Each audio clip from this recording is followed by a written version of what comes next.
We spend our lives looking into mirrors and windows to confirm that we are where we think we are. You stare into the glass and slowly raise your hand, watching for any sign that the image is lagging or acting on its own. This time, the reflection follows perfectly. Every finger moves in sync. It feels like a return to the expected laws of physics.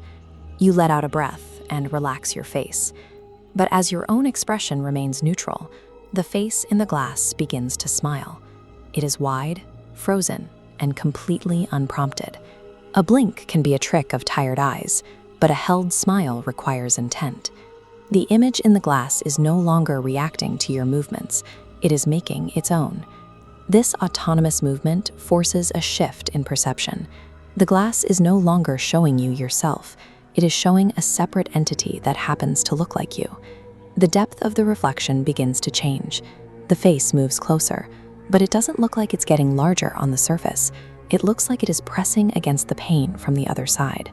Behind the smiling face, the room and the window is different. The walls appear to be rotting, and the air looks thick and still. The entity is standing in its own physical space, looking out through the glass at you. This graph represents the uncanny valley. As an object becomes more human-like on the horizontal axis, our affinity rises on the vertical axis. But when something exhibits slight deviations, like a delayed blink or a wide smile, affinity drops into a deep trough of revulsion. Biologists suggest this visceral reaction is a survival mechanism. It triggers a warning that it looks human to get close to us, but lacks the human qualities we trust. The entity stops trying to look like a reflection.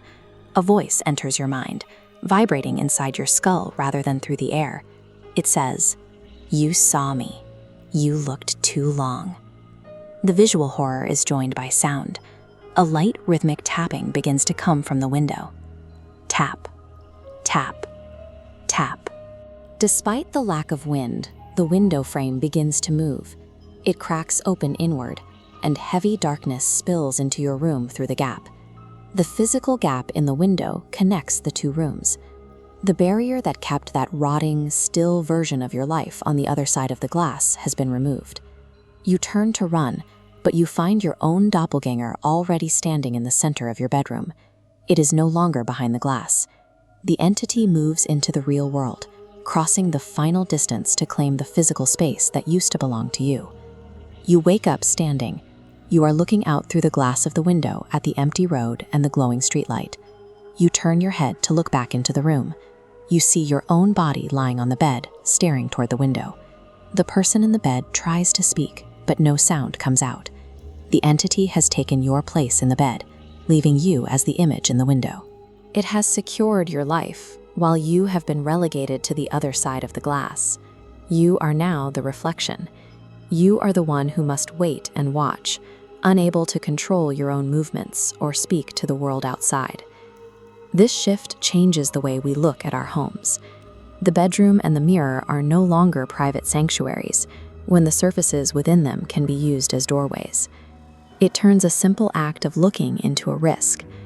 The moments we feel most alone are exactly when we are most exposed to things waiting on the other side. It highlights a fragility in our existence. If our identity can be swapped simply by looking into a window for too long, then our hold on our own lives is thinner than we think. Next time you see a reflection out of the corner of your eye, pay attention to the timing. You might find that it isn't waiting for you to move first.